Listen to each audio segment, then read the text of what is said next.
Ты когда-нибудь снимал военный госпиталь? Значит, будешь. Именно так называют простые люди Центральный военный госпиталь Министерства обороны Абхазии.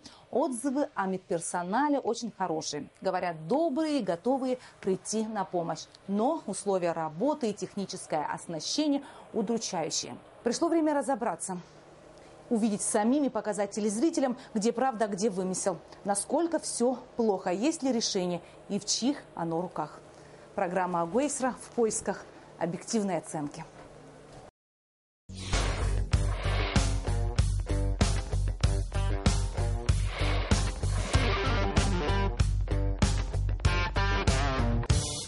О военном госпитале люди говорят часто хорошее, нежели плохое. По крайней мере, всегда хорошие отзывы я слышу. Но другое дело, на что жалуется население, это условия больницы. Хорошо было бы обсудить в программе Агуэйсра. Да, проблема, несомненно, есть, поэтому сегодня в гостях у нас в программе начальник военного госпиталя Ачба Зураб Амехович.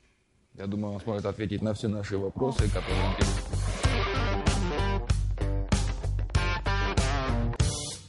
Добрый вечер, уважаемые телезрители. Сегодня у нас в гостях начальник военного госпиталя и главврач Гульрипского района Ачба Зураб Амехович. Здравствуйте. Здравствуйте. Добро пожаловать уже в новой студии Агуэйсра. Мы с вами видимся, а тема все та же. И начнем, наверное, с самого важного. К кому относится военный госпиталь, кто курирует, кто ваши начальники? Территория здания принадлежит Министерству обороны Республики Абхазия. Помимо этого есть межведомственный договор между Минздравом Республики и Министерством обороны о совместной деятельности, работы. В данный момент Центральная районная больница тоже находится в здании военного госпиталя Гудзерского. То есть вот так сосуществуют две организации, то есть Министерство обороны и Минздрав. Они имеют как бы двойное подчинение, то есть они обслуживают как военнослужащих Абхазской армии, как всех силовиков Республики Абхазии, а также всех военнослужащих Российской армии, семьи военнослужащих, инвалиды войны, а также гражданское население Гульрипского района. На первый взгляд может показаться, что я гуляю по парку. На самом деле это территория Гульрипской районной больницы и Центрального военного госпиталя. Эти два медучреждения расположены под одной крышей.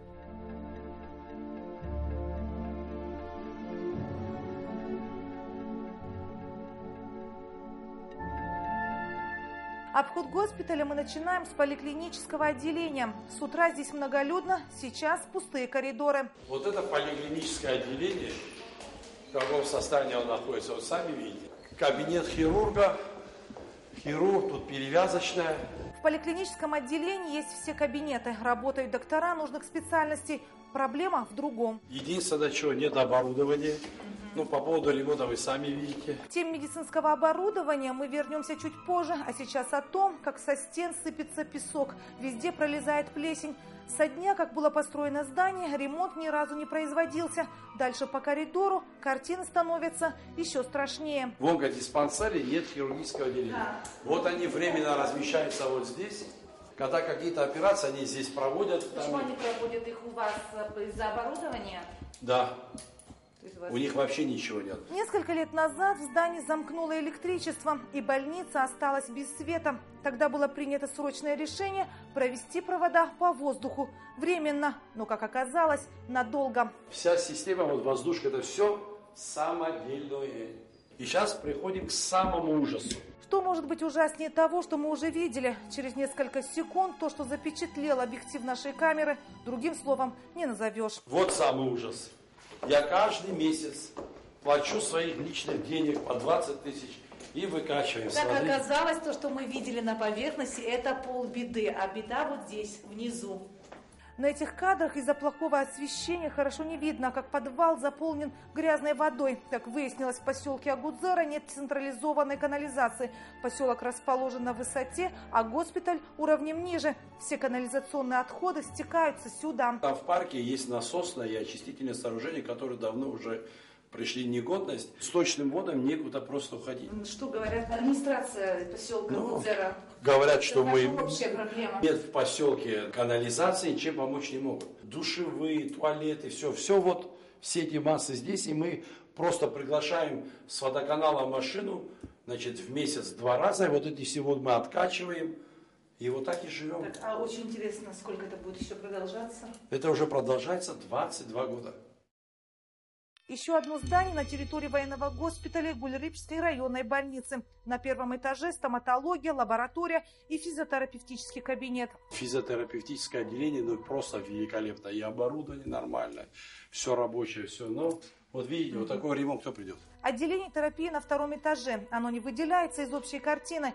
Если в других отделениях пациентов было не так много, здесь палаты переполнены. Вот у нас, проходите, заслуженный врач Абхазии.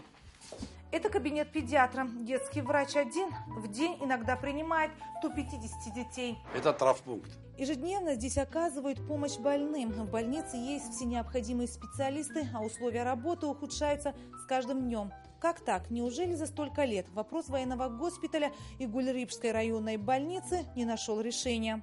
Мы неоднократно и на совещаниях в районе, и на совещаниях в правительстве, когда там нас приглашали, вот, неоднократно этот вопрос ставили. Во время съемок выяснился еще один факт. Здание не подлежит ремонту. Во время грузино-абхазской войны в этом госпитале лечили раненых грузинских гвардейцев. А вот на этом месте был морг. И когда закончилась война, покидая Абхазию, за зданием этого морга грузинские гвардейцы похоронили раненых грузинских солдат. А само здание госпиталя подожгли, и оно сгорело полностью. После пожара металлоконструкции здания госпиталя потеряли свои свойства. Приезжала экспертная комиссия с Москвы. Здание аварийное. Прежде всего, во время войны был пожар. Поэтому восстановить эти стены невозможно, да и опасно. Нужно строить новое здание. О том, что большому Гуль-Рыбскому району нужно медучреждение, а военнослужащим госпиталь, сомневаться не приходится. Здесь получают медицинскую помощь не только служащие Министерства обороны, но и сотрудники всех силовых структур Абхазии. Красные рыбки, вот золотые. Во дворе сохранился бассейн, где плавают золотые рыбки. Не упуская случая, мы с Зурабом Амеховичем загадываем желание дружно новый госпиталь, мотивируя известной фразой «Чудеса случаются, когда в них веришь».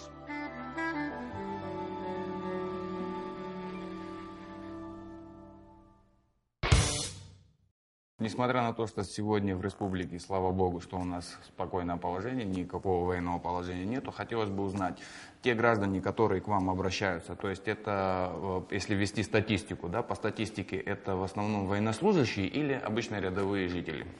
Ну, если так с сухими цифрами, за год врачебных обращений было где-то грубо до 27 тысяч. Это имеется в виду и военные, и гражданские, и граждане Абхазии, и россияне, и военные, то есть и гражданские. Вот общая цифра, значит, врачебных посещений 27 тысяч в год. Прошлый год 14. В стационаре прошло лечение, порядка где-то 2000. И гражданских, и военных. Если брать по процентному соотношению, конечно, гражданских в разы больше, чем военных. В связи с тем, что, во-первых, в вооруженных силах в основном служат молодые ребята, поэтому в количестве их меньше получается, чем гражданского населения. Не только же вооруженные силы, я так понимаю, правоохранительные органы тоже? Все силовики Республики Абхазии, да, получают помощь в военном госпитале. У нас вот одноканальный, то там уже давно и моральный, и физически устали. Речь идет об аппарате электрокардиографии. Есть специалист, да и аппарат тоже, но он давно вышел за все сроки эксплуатации. Мы единственный район, у которого всего одна скорая, вот, и то машина «Газель», которая совершенно не приспособлена для района, потому что горная местность, бездорожье. И эту единственную карету скорой помощи мы не застали на месте, она была на выезде. Но по словам главврача, это обычная автомашина, не оснащенная медицинской техникой. Дальше по коридору рентген-кабинет. Все вот это оборудование уже хлам, все это давно устаревшее, оно просто металлолом. Из вот этого всего стараемся что-то собрать. Сгорело, здесь лампа переставляем туда, отсюда что-то сюда. Перед дверью рентген-кабинета часто выстраиваются длинные очереди. Хоть и старый аппарат, но единственный. Сюда приезжают больные со всех районов Абхазии. В Абхазии мы мучаемся вместо флюорографии. Всем призывникам, школьникам делаем рентген-снимки. Конечно, лучше делать просто флюорографию, но здесь вот не работает механизм, который проворачивает пленку. И вот за этой ерунды вот вся Абхазия стоит, и мы делаем рентген. В этой темной комнате проявляют снимки. Минимум инструментов, да и то устаревшие. Устаревшие не всегда значит некачественное, но порой неудобное. Но тем не менее рентген дает снимок, по которому любой врач определит патологию, говорит Зураб Амехович. Получаются, наши сюжеты строятся на одном негативе. Не совсем так. Островки цивилизации в больнице все-таки есть. Это компьютерная база данных детей Гулерипчского района. Чем болел, как лечился, какие медикаменты, все вот полностью база данных есть в электронном виде, вот все фамилии. На третьем этаже меняется картина. Мы в отделении травматологии. Вот видите, хотя такой небольшой оазис, да? Это все сделано руками самого же коллектива. По словам главврача Зураба Амеховича, Министерство обороны Абхазии покрывает потребность медикаментов для лечения всех военнослужащих. Более того, в экстренных случаях армейские запасы они используют для оказания помощи гражданским лицам. Потому что основная масса, которых мы принимаем здесь больных, это гражданские. Что касается военнослужащих, Министерство обороны полностью берет на себя их лечение, медикаменты. Эти кадры не из другой больницы. Все тот же госпиталь, отделение хирургии. Ремонт сделан средствами самого медперсонала, а медперсонал здесь молодой. Но о них в другом репортаже. Испытываете ли вы нехватку в кадрах? Вот именно в докторах, во врачах? Мы большую нехватку в кадрах испытывали, наверное, лет 5-6 тому назад. На сегодняшний день, в принципе, укомплектовали больницу докторами. Я и в предыдущей передаче озвучивал то, что у нас основной такой поставщик кадров является военно-медицинская академия в Санкт-Петербурге. Мы отправляем в год на учебу 3 студентов. И плюс в год у нас учатся в ординатурах Санкт-Петербурга тоже 3 ординаторов. Вы определяете, какую специальность будет выбирать абитуриент? Мы смотрим, какая у нас нехватка, и поэтому делаем запрос через Министерство обороны Российской Федерации в Академию. И вот тогда мы уже посылаем конкретно уже на какие-то определенные специальности. Вы это все делаете автономно от Минздрава? Это все делается автономно. Потому что это ваш большой плюс. Я к тому, что такая проблема в Минздраве существует, потому что они не влияют на выбор специальности. Поэтому у нас нет многих специальностей, как детский инфекционист. То есть в этом случае вы, в принципе, покрываете потребности своего медучреждения. Абсолютно верно. Студенты, которые проходили интернатуру уже на нашей базе, уже определяем на учебу по какой-то специальности в ординатуру уже мы. То есть какая нехватка, туда и нужен гастроэнтеролог, мы послали, вот отучили гастроэнтеролога. Нужен кардиолог, мы, наверное, в будущем году пошлем в ординатуру тут, как и по специальности кардиологии. И так, то есть в данный момент, в принципе, кого нет, только врача-узиста. А по другим специальностям мы перекрыты полностью. На сегодня 5 человек в ординатуре. У меня сегодня студенты учатся человек 8. В коридоре госпиталя знакомимся с молодым хирургом Омаром Малани. Оказалось, он сын нашего коллеги, оператора Анатолия Малани. В пути до хирургического отделения я успеваю задать ему несколько вопросов. Ты видишь условия вашей работы? Что ты можешь сказать? Какие есть условия, таких приходится работать. Омар по-военному немногословен. Сказывается учеба в военной медицинской академии. Между Министерством обороны Абхазии и России налажена связь с высшими учебными заведениями. И у наших ребят есть возможность получать качественное образование. 9 часов утра, и, как обычно, в военном госпитале 5-минутка у врачей. Мы хотим поприсутствовать и познакомиться с медперсоналом. То ли из-за того, что они не расположены в столице, то ли из-за того, что не любят видеокамеру, мы, журналисты, не балуем их своим вниманием. Но сейчас восполним. Доброе утро. Программа «Быстро». Здравствуйте. Хирурги, урологи, анестезиологи и даже рентгенолог в этой ординаторской. Все молодые, недавно окончившие военные и медицинские вузы. Заведующий отделения Нарт Ганге приглашает нас участвовать в обходе, и мы направляемся в палату, где тяжелый больной. Поступил с диагнозом цирроз печени, в исходе гепатита Б, класс С. В отделении хирургии Центрального военного госпиталя в основном операции плановые, хотя пострадавшего они готовы принять и в экстренных случаях, но ограничены возможностью медицинского оборудования. Все полостные операции мы выполняем на органах брюшной полости здесь. В грудной клетке тоже выполняем хирургическое вмешательство, приглашаем торакального хирурга Самвела Аматуни. И с ним вместе здесь выполняем операции на грудной клетке. Используя старый журналистский трюк, задаю провокационный вопрос, чтобы получить эмоциональный ответ. Однако ответ еще раз подтвердил, здесь работают военные врачи. Сколько еще можно работать в таких условиях? Сколько нужно, столько и будем работать. Во время съемок к нам подходит медсестра, просит зайти в 8-ю палату. Пациентка хочет пообщаться с нами. Большое спасибо хотела выразить заведующему отделению, всему медицинскому персоналу, всем, даже не называя никого, а всем. Галина Русовская после операции чувствует себя хорошо. Ей не раз оказывали медицинскую помощь в этой больнице. Нашу программу иногда упрекают, что мы показываем только положительные отзывы о нашей медицине. Мы не ищем таких пациентов и открыты для каждого. Объективность – это качество, которое ценно для программы «Агойсра». Вот затрагивая такой вопрос о специалистах, да, мы уже поговорили и выяснили, что в принципе в кадрах вы не испытываете никакой недостачи. Да. Единственный такой вопрос у меня: работают ли у вас специалисты из России? То есть, да, проезжают ли, может быть, оперируют, оказывают, то есть временно или на постоянной основе?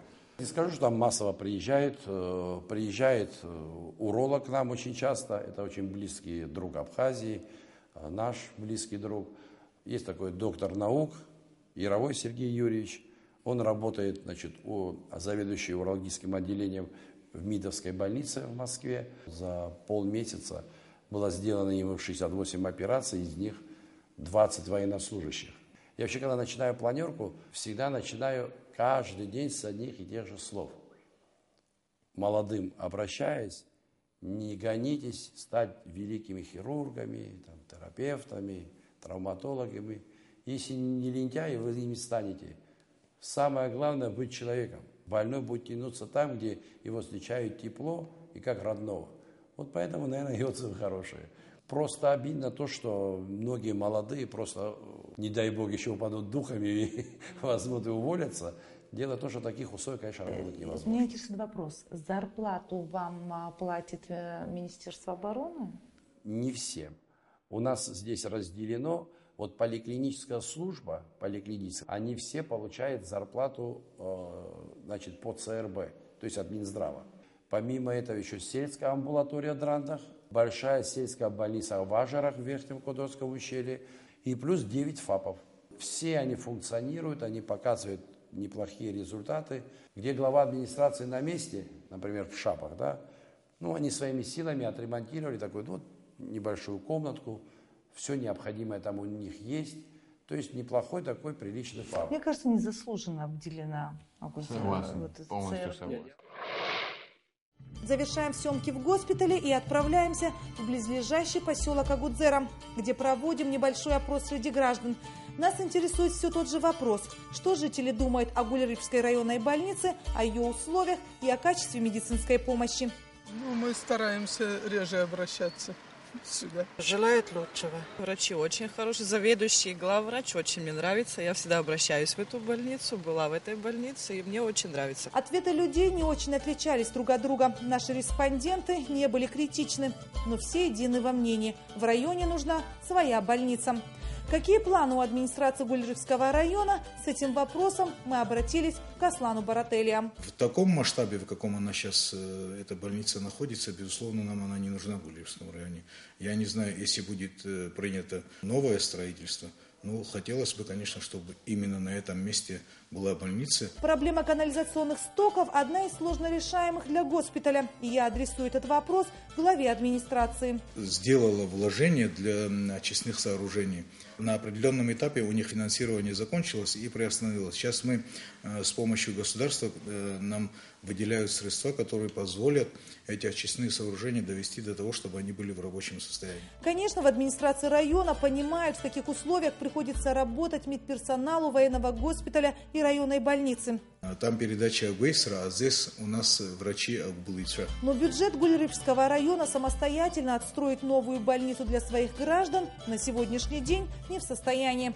И в этом вопросе приходится надеяться на Министерство обороны, где ведутся переговоры с российской стороной о взаимопомощи в строительстве нового здания. Самый основной пункт, который мы должны, наверное, озвучить с вами, это обеспечение медикаментами. Вот здесь у нас уже настоящее болото. Министерство обороны в лице министра обороны, который на многие вещи закрывает глаза, благодаря такому отношению к нам мы еще как-то справляемся. Обеспечение медикаментами россиян и обеспечение медикаментами, наших военнослужащих Минобороны оплачивает. У нас есть проблема, когда приходят инвалиды войны, матеря погибших, просто участники войны, но не инвалиды, но по истечению времени уже болеют, но нет у них инвалидной карточки.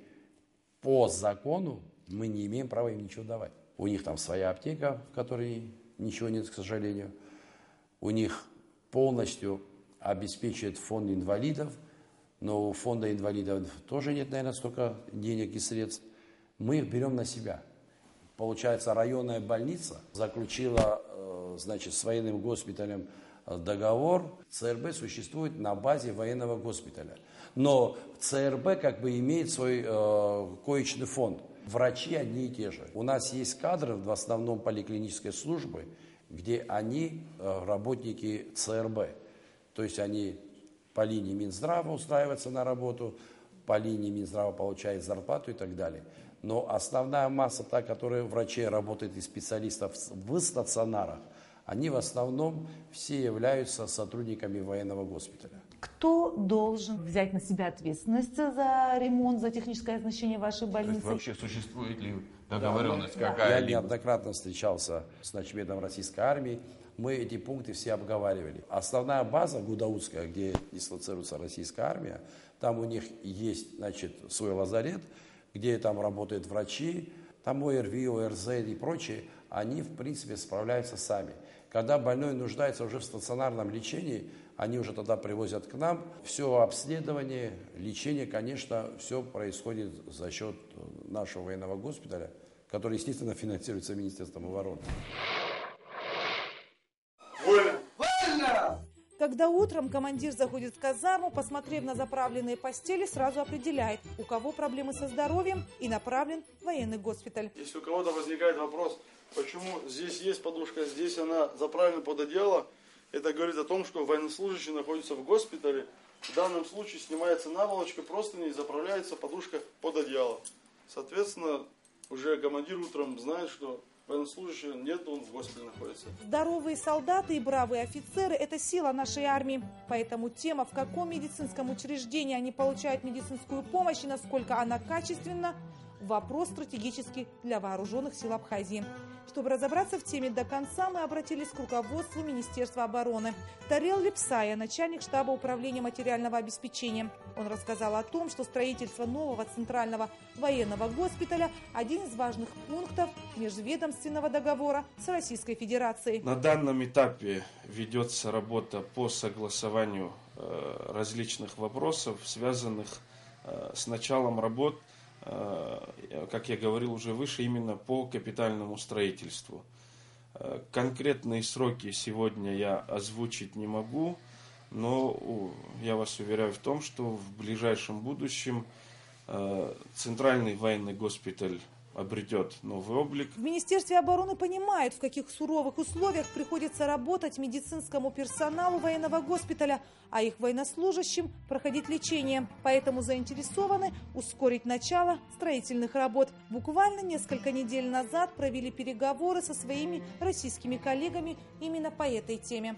Коллектив Центрального военного госпиталя во главе с начальником госпиталя оказывают сегодня помощь как военнослужащим, так и членам их семей, а также представителям других силовых структур и в том числе военнослужащим Вооруженных сил Российской Федерации, которые размещаются сегодня на территории Абхазии. Будут ли Гуль-Рипчская районная больница и Центральный военный госпиталь под одной крышей или в разных зданиях, пока неизвестно. Этот вопрос подлежит обсуждению с администрацией района, говорят в Министерстве обороны.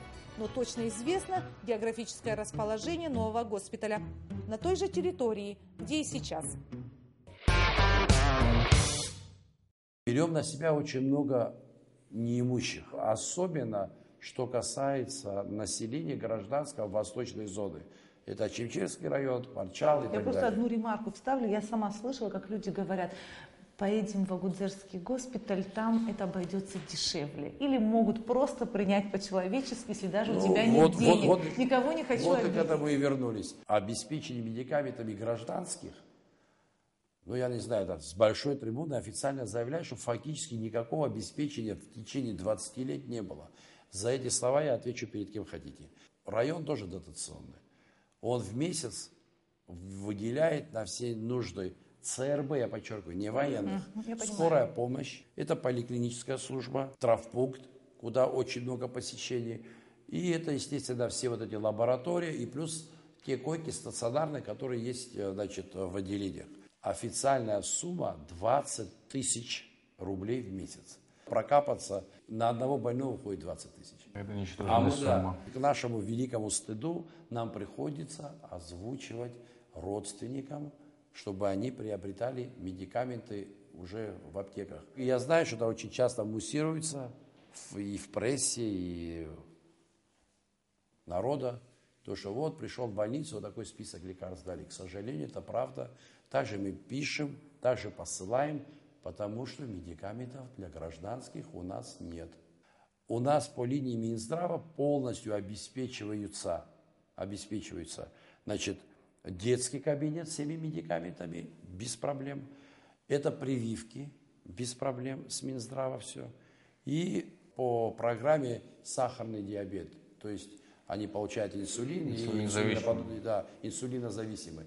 Все остальное больным приходится покупать самим. Когда приходят неимущие, когда приходят люди, инвалиды войны и просто участники войны, вот нам приходится уже вот здесь уже выкручиваться как-то что-то и где-то даже ущемлять Министерство обороны. Истина одна. Бесплатной медицина не бывает. Либо за нее платит государство, либо сам пациент. За 22 года мы не приняли закон о здравоохранении. Его нет, поэтому... Мы не можем найти приемлемый вариант. Да, вы же знаете, я такой человек очень прямолинейный, поэтому я не люблю это. Нам очень нравится вас. Да, я скажу одно. Конечно, по закону человек пришел, обратился в стационар, ни один врач, ни одна медсестра, никто не имеет права сказать: заплати за это, за то и за это. Но вы абсолютно правы. Сегодня не бывает даже сыра в клетке бесплатно. Дело в том, что приходится говорить. Во-первых, очень дорогие, помимо медикаментов, очень дорогие реактивы. Очень дорогие реактивы лаборатории, очень дорогие. Все это приходится покупать. Какой-то процент населения, к сожалению, платит. Потому что мы должны как-то поддерживать вообще медицину в районе. По-другому никак не получается. Картина ясна. Спасибо большое за интервью, за подробную информацию. Спасибо, что были у нас в программе. Дай Бог, чтобы лед тронулся. Дай Бог. Дай Бог. Зураб Амихович, мне кажется, это вот тот случай, когда говорят, большого человека должно быть много. Да, согласен полностью. И более того, как, наверное, сказал один из великих людей. И если ты был у доктора и после беседы с доктором тебе не стало лучше, то ты был не у доктора, поэтому...